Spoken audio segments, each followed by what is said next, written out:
This is going to be a hot take after what Disney just did to Lilo and Stitch, but I believe that Disney should remake the original Star Wars trilogy. Let me explain. The year is 2005, and C-3PO gives this look when he is told in Revenge of the Sith that he's going to have his mind wiped. Now, 13-year-old me realizes that means R2-D2 is going to know everything. Is that a problem? It is 2008, and Anakin Skywalker gets an apprentice in the Clone Wars movie. The question comes, where is she during Revenge of the Sith? It is 2014. We're introduced to Kanan Jarrus in the Rebels TV show, which is set 5 years before New Hope. He not only is a survivor of Order 66, but meets a young Ezra Bridger who's going to be his apprentice.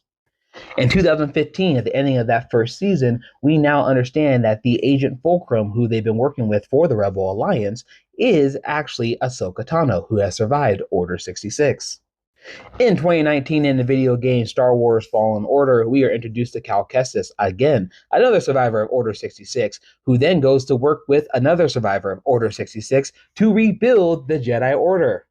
Now, caveat to that, I have not played the second game, so I don't know how that story ends so far, and I believe there's going to be a third one, which means Cal is still alive, and I don't know whether or not he's actually going to live to see the Age of Rebellion.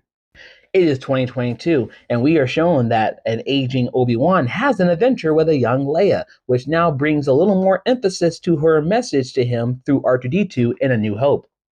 It is 2024, the Bad Batch is ending, and it does a time jump to the beginning of the Age of Rebellion, and Omega is choosing to go ahead and join the rebellion. Now, a big part of the Bad Batch was also talking about Project Necromancer, which is the project that eventually leads to Palpatine being reborn in the sequel trilogy.